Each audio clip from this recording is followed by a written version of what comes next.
আমার তো তোমার কথা ভেবেই রাত কাটছে। আচ্ছা, আর অন্য কিছু হচ্ছে না? অন্য কিছু কোথায়, আরে সেই তো আগে তোমার কাছে যোগাযোগ করলাম বলে। ও, না এই ইচ্ছেটা তুমি আগেও দেখাতে পারতে। যদি তুমি যদি তোমার ইচ্ছে থাকতো তাহলে তুমি বাইরে বসেও যোগাযোগ করার চেষ্টা করতে পারতে, সেটা তো তুমি করেছি, করোনি। কাজের চাপের জন্য করতে পারিনি। তো তোমার এখানে এসে আমার সাথে দরকার এখন, মানে আমার সাথে দরকার না, আমাকে দরকার। আমার সাথটাও বলতে দরকার পারো, না, ওর জন্যই তোমার এখানে এসে আমার কথা মনে পড়লো।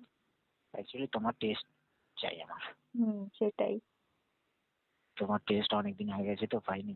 হুম, ওটাই। আর জানো তো তাই। বাইরে আছো, টেস্ট পাবে না কোনো কিছু, মানে উপভোগ করতে পারবে না। ওর জন্য তাই আহ, যোগাযোগ করার প্রয়োজন আরে মনে বাইরে করোনি। সেটা তো পাচ্ছি না, না সেই জন্যই তো আর এসে আর এখানে তস হয়েছে না। হুম, সেটাই।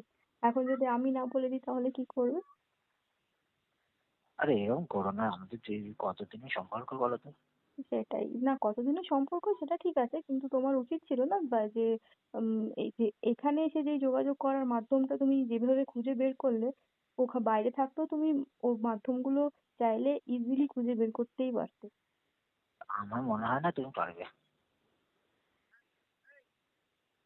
না কি করে করবে বলো তো, তুমি তো আমারটার জন্য পাগল ছিলে।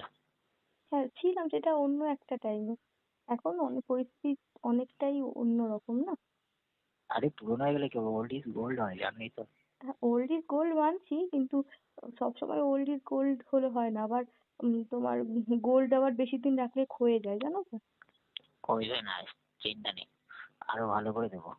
হুম, গোল্ড বেশি দিন রাখলে আবার মানে তার কমে যায়, তুমি ওজন কিন্তু কমে যায়। মনে হচ্ছে অনেকেরই টেস্ট পেয়ে গেছো তো, তাই জন্য এরকম বলছো। সে তো পেয়েছি আমি, বললাম কি, তোমার জন্য তো আর বসে থাকবো না, তোমার জন্য তো আমি আমার মানে আনন্দ নষ্ট করতে পারি না। না সে তো বটে। এ তোমার সাইজগুলো বেড়েছে নাকি?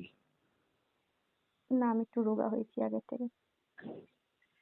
আরে আগে ওই বলছিলাম, আগে যেরকম, ফুটবলের সাইজগুলো বেড়েছে। হ্যাঁ ফুটবলের সাইজ বাড়েনি, ফুটবলের সাইজটাও আগের মতোই আছে, বাট আমার ফিগারটা আগে থেকে আরো বেশি অ্যাট্রাকটিভ হয়েছে। ও আচ্ছা আচ্ছা। দ্যাটস ওয়াই আমি আমার রাস্তায় বেরোলেই ছেলেরা আমার জন্য পাগল। আরে পাগল তো আমিও। সেই, কিন্তু বলো তুমি তাহলে কবে তুমি দেখা তো আর করছো? বুঝলে না না, ওরকম আরে পাগল হয়ে তুমি বুঝতে হচ্ছে না। পারছো না। আচ্ছা এসব কথা না বলে বলো কবে দেখা করছো? কাল আমি হবে না তোমাকে বলছো তো? না, কাল হবে না, আমি তোমাকে বলে দেবো। আর তোমার জন্য একটা সারপ্রাইজ থাকবে কিন্তু। সারপ্রাইজ? ও যেহেতু, হ্যাঁ আমি তো এখন জিজ্ঞেসও করতে পারবো না যে কি সারপ্রাইজ, কারণ তাহলে আর সারপ্রাইজ থাকবে না সেটা। হুম, তোমার জন্য একটা গিফট এনেছি, ওটা দেবো। ও আচ্ছা, তুমি আমাকে লোভ দেখাচ্ছ? আরে লোভ দেখাচ্ছি কেন? এর আগে যখন দিয়েছেন তখন কি ওটা লোভ দেখিয়েছিলাম? তখন তো আমি ভাবিনি যে আমাদের দুজনকে কখনো আলাদা হতে হবে। আলাদা হয়ে গেছে সেসব ছাড়ো না, সময়ের সঙ্গে সবকিছু চলে যেতে হয়। আরে তোমার যে অবশ্য মানে বুঝতে পারছি। আচ্ছা চলো পরশু দিন করো, তোমার জন্য গিফটটা মানে অনেক আশা করে নিয়ে এসেছি। ঠিক আছে, হবে তাই। আচ্ছা রজতের সাথে কথা হলো, রজত বলছিল নাকি ওর সাথে তোমার হয়ে গেছে দুবার। হ্যাঁ হয়েছিল। তো ওর সাথে কি করে হয়ে গেল বুঝতে পারলাম না, ও তো ওইদিকে ছিল না। ও এসেছিল মাঝে, ও বাড়িতেই মানে এসেছিল। হুম, তখন বাড়িতে কেউ ছিল না? না সেই সময় কেউ ছিল না। তাহলে কি বাড়িতে যাবো নাকি? না, ও ও রজত এসেছিল বলে তোমাকেও বাড়িতে রাখবো নাকি? হ্যাঁ রজত তো বলছিল তোমার বরের সাথেও ভালো ফিল করেছে, প্রায় হ্যাঁ, ঠিক আছে এরকম করছি। আমার তো তোমার কথা ভেবেই রাত কাটছে। আচ্ছা।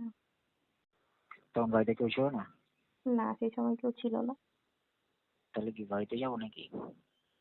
না, ও ও রজত এসেছিল বলে তোমাকেও বাড়িতে রাখবো নাকি? হ্যাঁ রজত তো বলছিল তোমার বরের সাথেও ভালো ফিল করেছে, প্রায় হ্যাঁ, ঠিক আছে এরকম করছি। সেটাই, ওই ভালো আছে। ওই ভালো হয়। হুম, আর তবে দুবারই দু হয়েছে, ও তো দুবারের বললে, তোমার নাকি আরো বেশি হয়েছে। না না, দুবারই। হুম, ছেলেটা অনেক ভদ্র।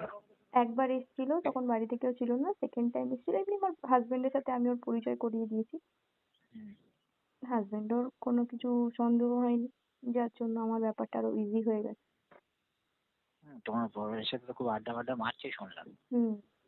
এখন যখন তখন ও আসে, বর থাকলে আসে, তারপরে যখন ইচ্ছে হবে তখন, বর না থাকলে বাবু। হ্যাঁ,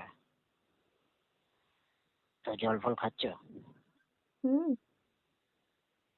ও, জল খাচ্ছি, টানাটানি হচ্ছে। খাওয়া উচিত, নাহলে এগুলো ভালো হবে না তো।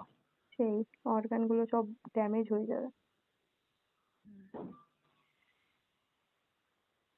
জল দেখো, খেলে আরো বেশি বেশি ইয়ে হয়। তো আমার জলটাও তো ওয়েট করে আছে তোমার জন্য। তোমার জল ঢালার জন্য অনেক মানে কলসি ফাঁকা আছে। আরে তোমার কলসি, কলসিতেই ঢালতে চাই। এত এতদিন ধরে ওয়েট করে এসছি, তবে নাম্বারটা না বদলালে কিন্তু কথা থাকতো। তুমি নাম্বারটা বদলে দিয়েছো। আমি আমি হ্যাঁ, আমার নাম্বারটা অনেকটা মানে ইয়ে হয়ে যাচ্ছিল বলে আমি নাম্বারটা বদলে দিয়েছি, কিন্তু তুমি চাইলে নাম্বারটা জোগাড় করতেই পারতে। আরে আমি কি করে জানবো যে তুমি রজতের থেকে, রজত তো যথেষ্ট দূরে থাকে। হঠাৎ তোমার বয়সের সাথে এত আলাপ কি? ও হ্যাঁ, কি বাড়ি চেঞ্জ করেছে? ও এসেছিল, একবার এসেছিল। তো হুম, তখন মানে রাস্তায় একদিন দেখা হয়েছিল ওর সাথে, ঠিক আছে? তো তখন আমার হাজবেন্ডের সাথে ছিল, তো জিজ্ঞেস করলো হাজবেন্ড যে এটা কে, তখন বললাম তোমাদের বন্ধু। ওদিকে রজত গেল কি করে? ও এসেছিল, কোনো দরকার ছিল হয়তো। হুম, তো ও, তার আসার পরে উম এই সরি দেখা হওয়ার পরে কথা টথা হয়েছে, তো জিজ্ঞেস করলো যে এটা কে, হাজবেন্ড জিজ্ঞেস করলো। খুব ভালো বন্ধু হয় বলে, ও ঠিক। হুম, তো আমি আরো ইচ্ছে করে বললাম যে রজত একবার ঘরে ঘরে এসো, আচ্ছা এখানেই আচ্ছা, সামনেই ঘর, ঘরে এসো। তো তখন দাঁড়িয়ে চা টা খাওয়া হলো আর কি, আড্ডা মারা হলো অনেকক্ষণ। হুম, তো হাজবেন্ডও বললো ফর্মালিটি করতেই হবে, কিছু করার নেই। আমি বললাম সেখানে দাঁড়িয়ে হাজবেন্ড না বললে তো খারাপ দেখায়। তো বললো, তারপর বললো যে ঠিক আছে আসবো। তো বেশ তার হুম, কিছুদিন অনেকদিন পরে ও এসেছিল। ভালো কথা। আর এবার একবার মজা পেয়েছে, তারপর তো ছাড়া যাচ্ছে না। দুজনেই ও খালি ও না, আমিও মজা পেয়েছি, বেশ ভালো মানে ইয়ে করে, আনন্দ বেশ ভালো দেয়। আচ্ছা আচ্ছা। তোমার বর কেমন দিচ্ছে? বর তো দিচ্ছে সেটা ডেলি রাতে, ওটা আমার ইয়ে হয়ে গেছে, ডেলি রুটিন হয়ে গেছে। তবে যাই হোক, তোমার খিদেটা কিন্তু খুব বেশি। হ্যাঁ, খিদে না থাকলে নেওয়া অবশ্যই। তোমার বাড়িতে কেউ ছিল না?